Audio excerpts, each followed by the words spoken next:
I'd like to introduce Heather Barron. We got this. And Heather has been a dear friend. She also married my husband and I as a wedding officiant, but her greatest gift is a life coach. And she offers luminouslife.com. She has an amazing blog about this topic that recently went out. And without further ado, I'd like to welcome Heather Barron. Hello, everyone. Jamie, thank you so much for that sweet introduction. I love that you bring up a couple of times I've gotten to be a panelist and that you bring up that I married you too. Every time you say that, I remember that sweet moment. So yes, I am a wedding officiant. I write ceremonies from scratch, and that's my really fun summer gig because around here we don't have a lot going on other than summer with weddings. But I'm a life coach year round. And it's an honor to be here today speaking about how to listen to our true voice. I love that 33% said, yes, you can hear that. And it wasn't dependent on circumstances. It is more common that 67%, said that it depends on the circumstances. And that's very normal. We have ego, we have personality that can be our knee-jerk reaction. And then we think, why did I say that? Why did I do that? So this, my blog and what I'm going to talk about is all about how to drop below and hear our true voice. So yes, we have so much noise, which we're going to switch to the next slide, please, Leanne. There's a lot of noise right now. I don't know if you've noticed, but I've definitely noticed there's a lot of noise, and so have all of my clients. We're feeling like we can't hear ourselves think, let alone hear our true voice, with everything going on with the headlines and a pandemic and wildfires and a lot of injustice, unkindness from human to human, human to the planet. There's just so much to be thinking about. And if we're not careful, if you're a caring person, that can become so overwhelming because you want to do something about all of it all at the same time, right? So if you're tuned into your heart at all, this is a problem that many of us can relate to. So with all of this noise that's going on, how do we hear beyond that? And we're going to talk a little bit about a practice that has helped me a lot and that I use a lot with my clients. But first I want to do a little exercise. So I call this a trigger exercise. Go ahead and close your eyes, and I'm just going to read off slogans, headlines, phrases that maybe you're familiar with, or even just the name of different groups. And I want you to notice where you get a trigger, where you're like, oh, not that again, or oh man, I hate that, or oh, I love that. Maybe you're going to have a little bit of both. So we're going to start simple. The Dow plummets. That was a headline from last week. Lockdown looms large again. Impeachment. Antifa. Love is love. White supremacist. Choose life. My body, my choice. Just wear the damn mask. Black lives matter. All lives matter. USA, USA, USA. Make America great again. Dump Trump. So just take a moment. I'm sure that didn't take very long. Triggers happen very quickly. But notice where your triggers are. You probably didn't have to think very hard about this. And the next slide, please, Leanne. Well, we're going to talk today about the pause between stimulus and response, because a trigger is a stimulus. We all have them. They're hard to avoid. If you have a meditation practice, that's a big part of why you might be meditating, is so that you don't react just from your triggers, just from that stimulus. So Viktor Frankl is the one who introduced me to the idea of the space between stimulus and response. So you can see his quote, between stimulus and response, there is a space. In that space is our power to choose our response. In our response lies our growth and our freedom. Now, Viktor Frankl, who survived being in Buchenwald, a concentration camp with the Nazis. He came out to become the father of what's called logotherapy, and it's a form of psychotherapy. And he really focused on man's search for meaning. That was the title of one of his books. And so this space between the stimulus and response, I also call it the power of the pause. And I'm sure most of my clients are tired of hearing me talk about it, but I really do feel like it is the doorway into a way through all that we have to work through as a world, as a country, as a small community, wherever you are. I saw Carbondale on there, so a lot of us are coming from these small communities, and we have to live with our neighbors. We're dependent on each other. So getting to this space between stimulus and response is how we find a way out of no way. So when I was asked, I'm going to give just a couple of examples. And first, actually, I'm going to share something. So I wrote the blog. Very last minute, I was asked to fill the space on the original panel last week. And at first, I thought there was no way. There was no way I had time to write a blog and then be on a webinar. But that was my trigger response. So I know that that is a little bit of a red flag for me to just drop in and listen. So I dropped in and I asked my heart. Lori Benson has helped me really understand this. I asked my heart, am I doing this?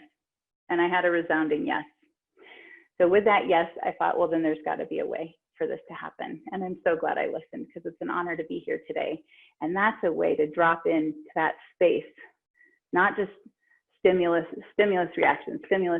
That's what we often are doing. And that's a lot of what we're seeing right now. And it doesn't matter what side of any argument you're on, that's a lot of what we're seeing. So that space allows us to get into the quiet in between all the shouting and to hear deeper. For me, I have to listen to my heart, because it's the thing I listen to the least. So I actually have to pause to listen for that wisdom. And I invite all of you to practice that too. So that is one example of getting in between the space between stimulus and response. Just an everyday thing. You're asked to do something and you listen beyond that knee-jerk reaction of, there's no way I could do another thing. Then 2 days after I wrote the blog, which flowed very quickly because it was the right thing for me to be doing, RBG passed. And Ruth Bader Ginsburg, Justice Ginsburg, passed. And I was listening to a podcast about her. And in her earlier days when she was a lawyer, one of her greatest tools that she had all through her life was the power of the pause. And it blew me away, because I'd just written this blog about this. She would be asked a question, usually in a room full of men when she started. And she would pause for an uncomfortably long period of time, to the point that the men would lean in and start trying to help her answer the question, Mrs. Ginsburg. And she would stay quiet, and then she would answer. The brilliance of this is that, one, of course, she had time to get into that space between stimulus and response. The other side of the brilliance was that people leaned in to listen in a world that maybe women didn't have, definitely didn't have as much of a voice. Very petite women, known to be soft-spoken, but that got them leaning in. And this leaning in is how we start. We get curious about each other. We start to lean in. And this is how we can have conversations with people who seem so diametrically opposed in beliefs to ours. So may I have the next slide, please? Here is the tool that I use to build this practice. Now it takes very short amount of time. The answer I got to say yes to this came in a matter of a split second. As soon as I said, heart, will you please tell me what I need to do? I had the answer right away. So this is the practice that I started a long time ago, and it's one that I'm going to share with you all.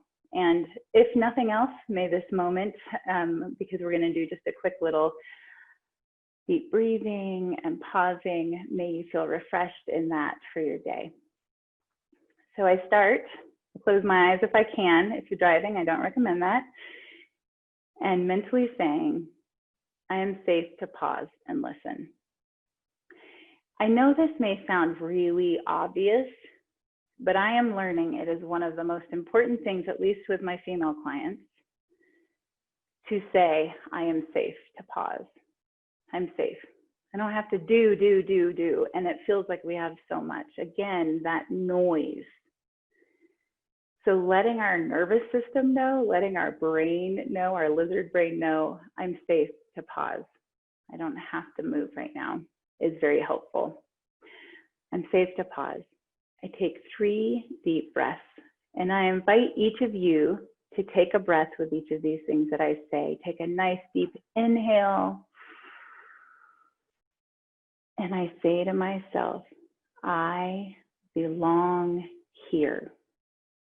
I belong here in this moment, in this time, with exactly what is mine to do. Take another deep breath.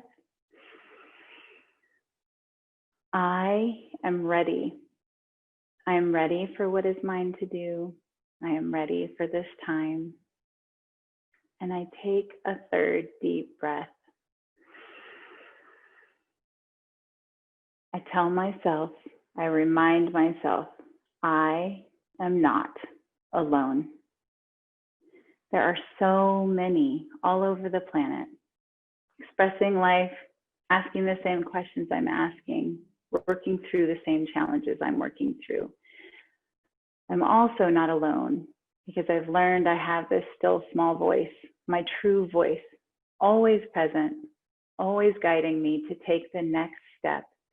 And it's never shouting at me. It's never coming from the noise. It doesn't have to. Just like RBG, it whispers because it just knows that it's true. So I have to get quiet to hear that. This usually helps me get back to a state of what I call right mind, not so crazy and reactive. Then I continue to allow my breath to flow naturally. So I invite you to do that. But keep your eyes closed if you'd like. And I ask myself, what am I feeling right now? Usually from this dropped in space, I've learned to identify feelings pretty quickly. Rage, terror, sorrow, heartbroken. And I'm able just to notice that disappointment, frustration. Some feelings are stronger than others, but I can notice what is happening. And then if you have your eyes open, you'll notice I already have my hands over my heart, which is a place that I have them regularly these days. But for this next step, I place my hands on my heart if they're not already there. And I ask a few questions. What deeper wisdom do you have for me, heart? And I'm going to walk through these questions just due to time, but I give time to hear the answer. Other questions I ask, what do you have for me to know about what I'm feeling right now, about this sorrow, about this frustration or anger? Do I need to take action based on what I'm feeling? Or do I just need to be still with this feeling it all the way until it passes? And that has helped save me a lot of time and energy with making choices out of a knee-jerk reaction and then doing something and causing more damage to what I'm trying to help, or just causing me to have to do damage control with apologies and things like that. So this helps me to see what is mine. And I do feel like that is probably the most important question, which I didn't put on the slide, but to ask the question, is this mine? Right now, because of all the noise and the constant interaction with social media and everything that is going on, we can really feel like there's a lot that we have to take on, but we end up taking on false responsibility, which takes our energy, it takes our peace, it takes our ability to be responsive rather than reactionary. So the question, is this mine, is also a question I ask. And often at this point, I've been practicing this for so long, that may be the only question I ask in that series. The next step, I just ask, what is my next right action? What is my next right step? And I've been surprised by what I hear. Sometimes it's reach out and call somebody. Sometimes it's as simple as make some tea, shut up, and sit down. It can be a whole series of things. It can be write a letter to your congressman. It can be, you know, whatever. And the last step, I take 3 more deep breaths, which I'm going to invite us to close our eyes and take 3 more deep breaths.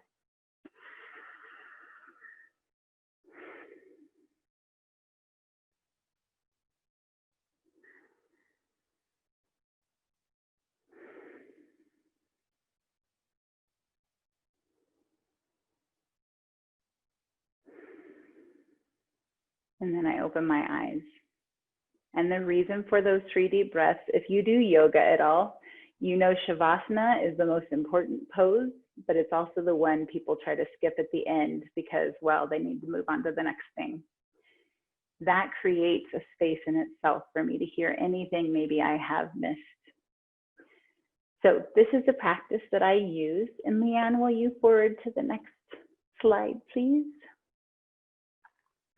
On the last slide, we don't need to go back to it, but on the last slide, there was a little thing that said like breathe, think, something, react. And I actually like to use the word, so you'll see in that bottom corner. Thank you, Leanne, that little glimpse. I actually like to use the words breathe, drop in, listen, respond. If I find myself reacting to anything, I realize that there's probably a little bit deeper listening I need to do. And that makes it more that I'm responding, which makes me able to respond. And that is my true response ability. So the way out of no way is the space between stimulus and response for me, the power of the pause. Getting up on that bridge, looking out over the maze of how we have no idea even where we're going, let alone how to get there right now. And that helps me to find what I haven't been able to see before. So I hope this has helped you all. And I thank you so much. And we can move to the next slide, which has my resources.